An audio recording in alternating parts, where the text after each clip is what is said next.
Здравствуйте! В эфире информационная программа «Настоящее время Азия» с главными событиями дня. В пражской студии я, Дюбек Бегалиева. Сегодня в программе.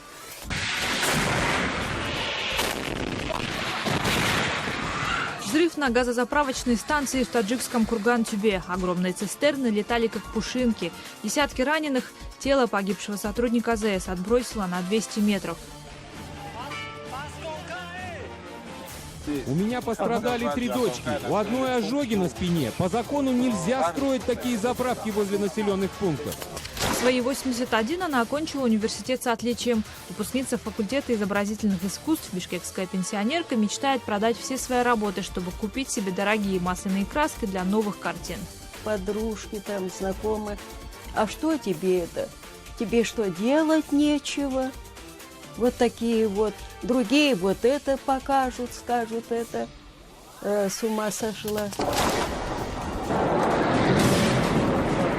Асад блокировал Алеппо с земли, российская авиация с воздуха. На подступах к городу с неба уничтожается все, что движется. В Идлибе самолеты опять разбомбили госпиталь. 23 убитых.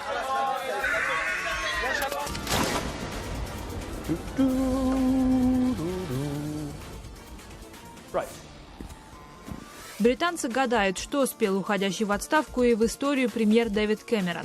В Кыргызстане тем временем песню, в которой всего неделю назад угадали авторство президента, исполнили местные поп-звезды. Великий российский путешественник Федор Конюхов улетел на воздушном шаре в кругосветку. Со слов жены, удержать его было невозможно. Всегда рассказывал мне, что это его самая заветная мечта и самая трудновыполнимая. Взрыв на АЗС в таджикском Курган-Тюбе произошел из-за нарушений техники безопасности. Об этом заявили в МЧС и прокуратуре страны. Во время ЧП были ранены около 20 человек. Один сотрудник заправки погиб. Цистерна с сжиженным газом взорвалась на одной из газозаправочных станций на юге республики.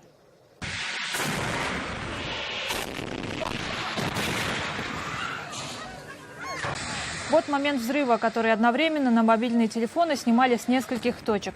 Видно, как людей поблизости отбрасывает сильной взрывной волной. Буквально в нескольких метрах от одного из очевидцев падает часть огромной цистерны, которая отлетела от места взрыва на несколько сотен метров. Взрыв был такой силы, что тело погибшего сотрудника АЗС Алихона Малахова волной также отбросило на очень большое расстояние. Сообщается, что у мужчины осталось 3 детей. Возможно, он и был одним из виновников пожара, который повлек за собой взрыв. Сразу после взрыва в ближайшую больницу обратились десятки людей из близлежащего населенного пункта. У меня пострадали 3 дочки. У одной ожоги на спине. По закону нельзя строить такие заправки возле населенных пунктов.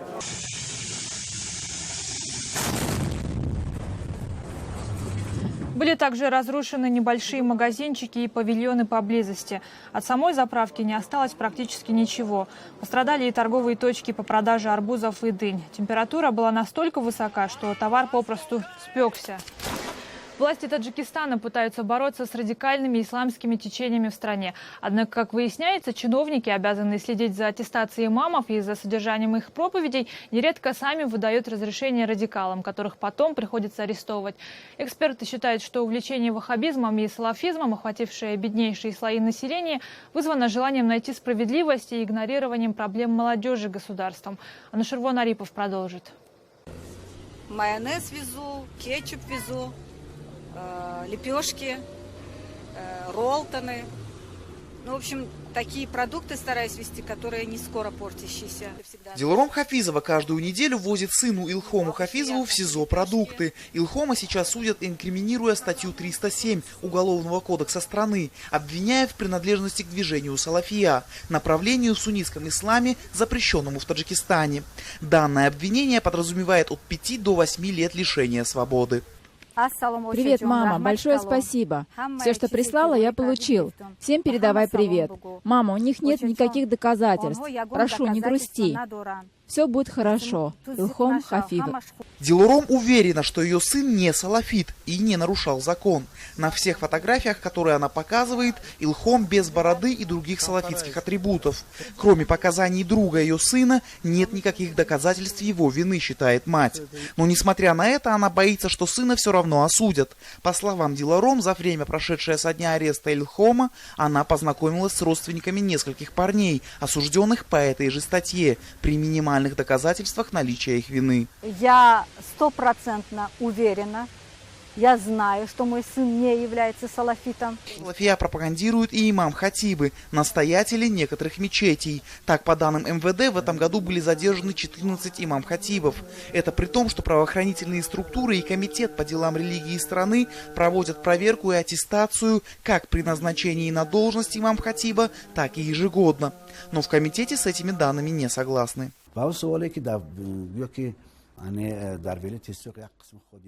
По теме недавно задержанных в Сагдийской области имам Хатибов мечети, я хочу уточнить, что из этих 14 человек, нарушивших закон о запрещенных религиозных течениях, 12 человек бывшие хатибы. Только 2 из них были действующими служащими мечетей, которые прошли специальную аттестацию. С каждым годом наказания за участие в запрещенных религиозно-экстремистских движениях в стране становятся более жесткими. Но, по мнению экспертов, проблему нужно решать другими методами. Ведь растущий авторитет этих организаций обусловлен бедностью и низким уровнем религиозных и правовых знаний.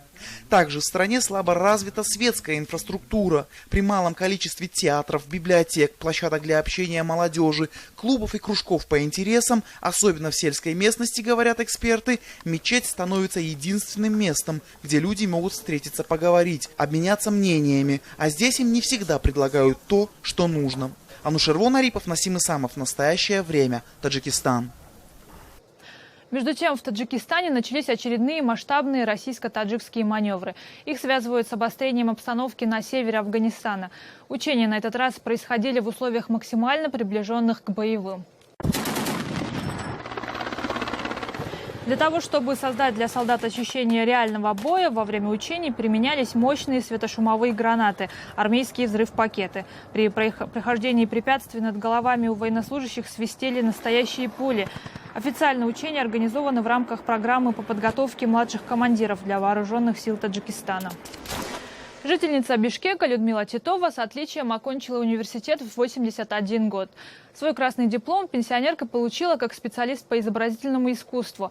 Проработав всю жизнь обычным бухгалтером, Людмила Титова вдруг поняла, что совсем не в этом ее призвание. Шавкат Тургаев познакомился с самой пожилой студенткой из Кыргызстана. У меня вот акварельные работы, вот акварельная работа, все натюрморты, пейзажи. Свои самые ценные картины Людмила Александровна хранит дома. Большая часть ее работ просто не поместилась в ее маленьких комнатках. Увлечение живописью пришло к пенсионерке, когда она разменяла 7-й десяток лет. Уже за 60 мне было. Еще муж у меня был живой, он меня все время поддерживал. Если бы он там мне бы сказал, вот ерундой там занимаешься, все. А он именно меня морально поддерживал.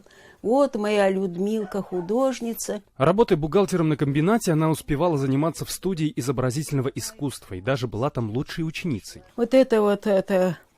Я как раз в изо-студии занималась. И вот это этюдник мой, а вот это все это было оформлено преподавателем.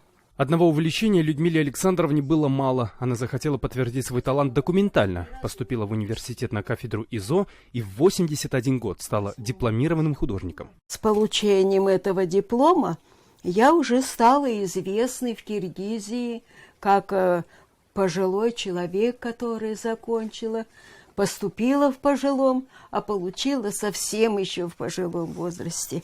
Несмотря на преклонный возраст, училась как все. Бегала с лекции на лекцию и не пропустила ни одной пары. По словам пенсионерки, молодые студенты и преподаватели относились к ней с уважением. Садилась я на первую парту. Это чтобы, когда лекции читают, я пишу, стараюсь. Где я немножко отстала, повторяет преподаватель. Зато соседи и знакомые ее тягу к образованию не одобрили. Другие вот подружки там, знакомые. А что тебе это? Тебе что, делать нечего?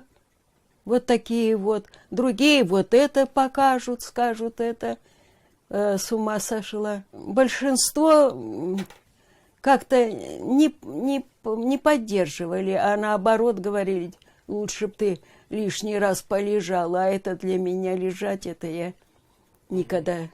Живет Людмила Александровна на маленькую пенсию. Родственников у нее практически не осталось. Сына она похоронила 2 года назад. Есть внуки в Молдавии, но свою бабушку они вспоминают редко. Ты знаете, я и не знаю сейчас, кто есть родственник. Пишу, никто не отвечает. Конечно, обидно вырастить и так относятся, что это... Сегодня художница творит акварельными красками. На масляные денег у нее нет, как и нет денег на покупку рамок для большинства своих работ. Людмила Александровна хочет организовать выставку и на ней продать некоторые картины. А на вырученные средства она планирует купить принадлежности для творчества. Шавкат Тургаев, Азат Антымаков. Настоящее время. Бишкек, Кыргызстан. Борец из Кыргызстана Джанарбек Кенжеев поедет на летнюю Олимпиаду в Рио. Напомним, что в мае спортсмена лишили права участвовать в играх. После допинг-теста в его крови выявили мельдоний. Лицензию кыргызстанцы даже успели отдать другому спортсмену из Индии. Однако Джанарбек Кенжеев в итоге добился ее возврата. Все это время, как рассказал журналистам борец, он не прекращал тренировки. При этом Кенжеев продолжал попытки самостоятельно вернуть свою лицензию. Госагентство по физической культуре и Федерация греко-римской борьбы, по его словам, не сделали ничего для того, чтобы отстоять путевку кыргызстанца на Олимпиаду в Рио-де-Жанейро. 20-летняя работа идет на смарку из-за безответственного отношения отдельных спортивных чиновников. Поэтому прошу президента Алмазбека Атамбаева оказать содействие и проконтролировать данный вопрос. Теперь, к счастью, ситуация разрешилась. В итоге на Олимпийские игры в Бразилию через месяц поедут 5 кыргызстанских спортсменов, 3 легкоатлета и еще 1 борец. Тем временем стало известно, что одна из самых прославленных теннисисток мира, россиянка Мария Шарапова, все-таки пропустит Олимпиаду в Рио-де-Жанейро из-за допингового скандала. Также международные спортивные организации приняли окончательное решение о недопуске на Олимпийские игры большей части российских легкоатлетов. Причем решение касается даже тех, кто не был увлечен в применении допинга. Шарапова, которую дисквалифицировали на 2 года из-за применения мельдония, до последнего надеялась попасть на игры в Рио. Для этого случая для нее даже держали место в сборной России. Однако международная комиссия, которая изучает апелляцию Шараповой, решила перенести свои слушания на сентябрь. Также антидопинговая комиссия отклонила все заявки российских легкоатлетов, кроме заявки прыгуньи Дарьи Клишиной, которая будет выступать не под флагом России, а под флагом Международного олимпийского комитета. Далее в программе. Асад блокировал Алеппо с земли, российская авиация с воздуха. На подступах к городу с неба уничтожается все, что движется. В Идлибе самолеты опять разбомбили госпиталь. 23 убитых.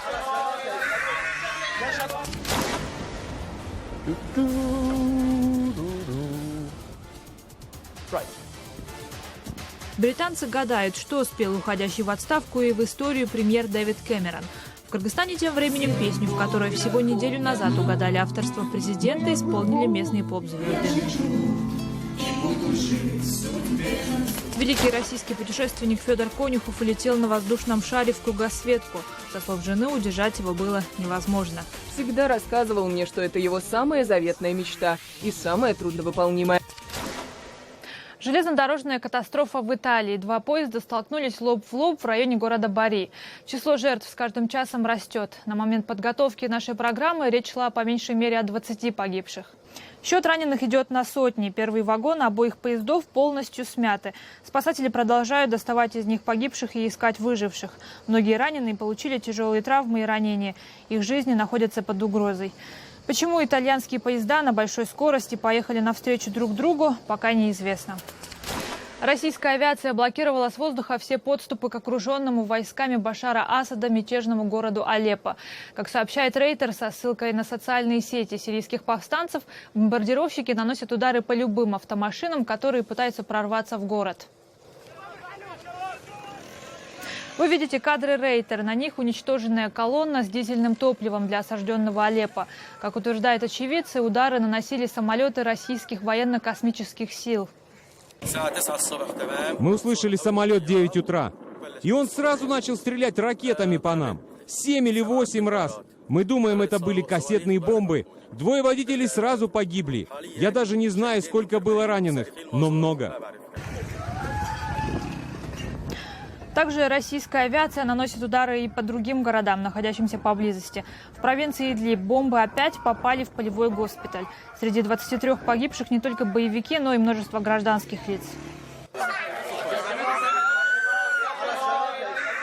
В ходе авианалета опять пострадало большое количество детей. Некоторые из них погибли.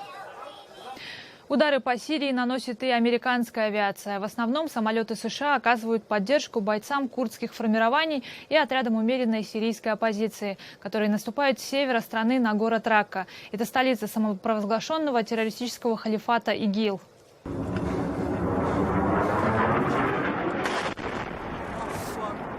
А это видео авианалета, снятое камерой, установленной на одном из самолетов.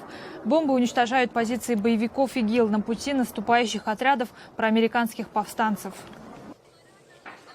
В освобожденные от исламистов города и поселки в окрестностях Ракки вместе с наступающими частями возвращаются и первые беженцы. Они сжигают флаги террористов и полны желания отомстить. Наша жизнь как этот черный цвет. Ее сделали черной эти ослы из ИГИЛ. Теперь они все мертвы. Наша жизнь как цвет их черных платьев. Мы надеемся, что исламского государства здесь больше никогда не будет. Как они хотели повесить нас на этих площадях, так и мы очень хотим повесить их здесь же. В России после гибели 14 московских школьников на озере в Карелии не прекращаются масштабные проверки любых детских оздоровительных учреждений. В первую очередь они касаются частных летних лагерей. Среди них оказалась и давно существующая в Москве парусная школа «Ветра». Там, в Строгинской пойме Москвы-реки, взрослые обучают детей парусному спорту. На беду на землю, где располагается школа, претендуют застройщики дорогой недвижимости. В ситуации разбирался мой коллега Сергей Дик. Хороший ветер – вот и все, что нужно для занятий виндсерфингом. В Строгинской пойме под парусом ходят и дети, и взрослые. Уникальное место для занятий этим видом спорта. Принадлежит Москомспорту, и другого такого в Москве не найти. Но после карельской трагедии сюда зачастили проверки. Сотрудники МЧС, префектура и комиссия Роспотребнадзора. И вновь повеяло ветром. Ветром перемен. Они искали лагерь. То есть все они искали следы лагеря. Следы лагеря не нашли. То есть закрывать как бы нечем. Нет лагеря, нет предмета для репрессивных действий. Там, где проверяющие искали лагерь, несколько спортивных школ. Одна государственная, номер 26, и 4 частных. На работе государственной визит ревизоров не отразился, рассказывает тренер частной школы Виктор Гладышев. А вот ему и другим частникам вход запретили. С какой целью это делается, я не знаю. Москомспорт со мной не делятся своими планами. Официальная версия – это безопасность детей.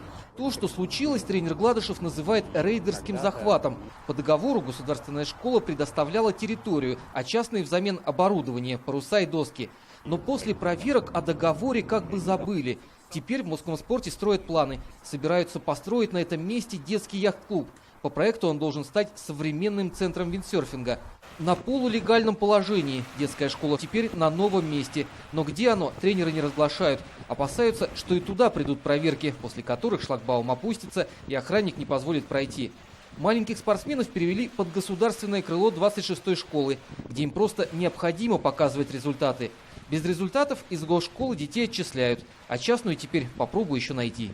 Сергей Дик, Игорь Дорошенко. Настоящее время. Покоритель Эвереста, Южного и Северного полюсов, российский путешественник Федор Конюхов отправился в кругосветное путешествие на воздушном шаре. Он стартовал в Австралии и опять собирается побить существующий мировой рекорд. Подробности в репортаже «Рейтер».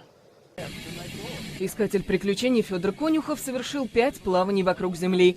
На этот раз он отправился в кругосветку на воздушном шаре. Он стартовал из Австралии на рассвете во вторник. Именно отсюда, из города Нортем, авиатор Стив Фоссет полетел в 2002 году вокруг земного шара. Американец вернулся через 13,5 дней. Конюхов намерен побить его рекорд. Путешественника провожали его дети и жена Арина. Он мечтал об этом с юности. Всегда рассказывал мне, что это его самая заветная мечта и самая трудновыполнимая. Писатель, художник, священник и рекордсмен Федор Конюхов покорил Эверест, Южный и Северный полюс, пересекал Атлантику и Тихий океан на весельной лодке. Путешественнику 64. На воздушном шаре ему предстоит в одиночку преодолеть 33 тысячи километров. Он полетит над Новой Зеландией, Чили, Аргентиной и Южной Африкой.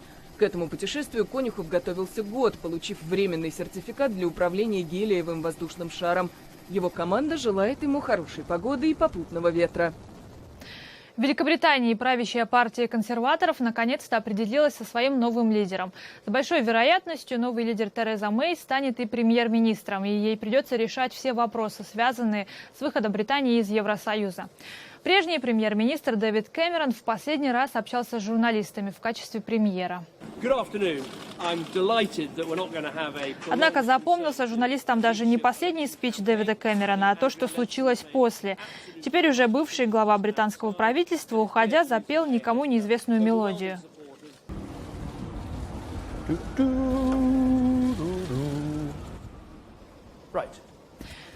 Пение Кэмерона вызвало небывалый ажиотаж в стране, и многие граждане пытаются угадать, что же на самом деле пел Кэмерон. Некоторые предполагают, что это была мелодия из «Титаника» и символически сравнивают Британию с тонущим кораблем. Также звучат предположения, что это мелодия из сериала «Вест Винг» про несуществующего президента, но большинство склоняются к мнению, что это все-таки был просто плач уходящего главы Кабмина. Тем временем в Кыргызстане всю прошлую неделю тоже обсуждали песню, которую тайно написал и исполнил местный президент. Причем большинство людей угадали авторство буквально с первой ноты.